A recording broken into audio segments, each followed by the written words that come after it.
Welcome back to TrekSquad. The brains of one deer contain enough oil to tan its own hide. So in this episode of Will It Create, we are brain tanning a hide and using the buckskin to make a hand muff and insulating it with milkweed floss to keep my hands warm while I deer hunt. Thanks for being part of the squad. Will It Create is a series where I take something from nature and create something useful with it. Let's see what we can make with this whitetail deer hide and its brains. First, me and my willing helpers gathered some milkweed floss for insulation for inside the muff last year. I set up a hunting blind to contain the fluff while I removed the seeds from the floss.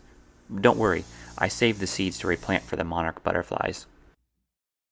The first challenge was to remove the fat and meat from the hide, but with some PVC pipe fleshing beam and a fleshing knife it came off fairly easily.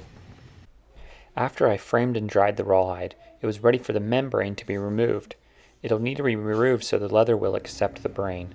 The problem is I don't have a scraper, so I made one from some metal and a tree branch.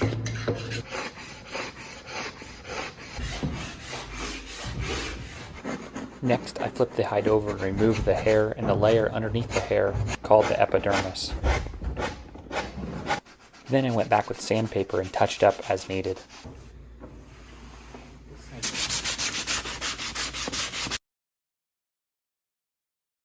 Alright, now that we've got our hide mostly scraped and prepared here, we're going to start the braining process. So we're going to put it in our blender.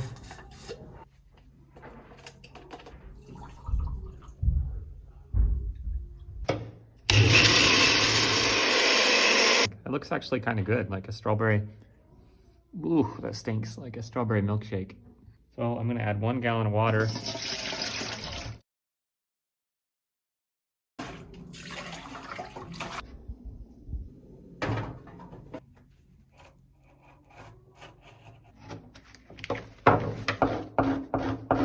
Let me know in the comments below what you would like to see me make from nature, what raw material you would like to see me use. I really like your comments and your ideas that you guys give me.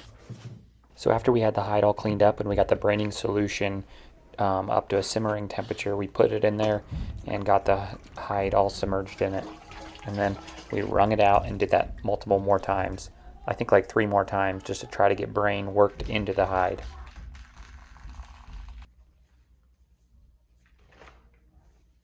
We continued to work the hide until it was bone dry, and then we were ready to sew it into a bag so we can apply smoke so it sets the hide, and it wouldn't revert back to rawhide once it gets wet then. Somehow the smoke locks in the fibers just right.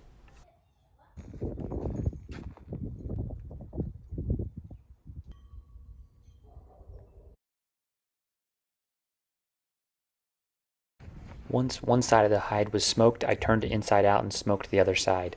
I cooked the one side too hot and it got really dark, but I think my leather is okay. It seems to hold up well still.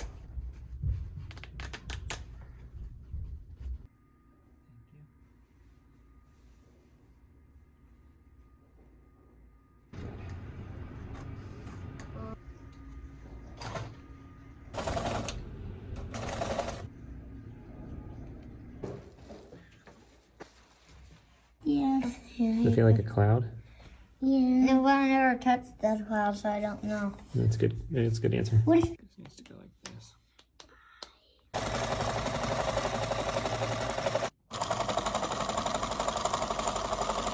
After we sandwiched the milkweed floss between a piece of cloth there and the leather, we turned it into a tube, and then we turned that tube inside out so that the leather was on the outside. So we re-sewed it here, made it a little bit smaller, added some more fluff into it. And this goes on my belt. You can put your hands in here. You can keep them warm while you're deer hunting. Thanks for watching TrekSquad, and we'll see you in the next one.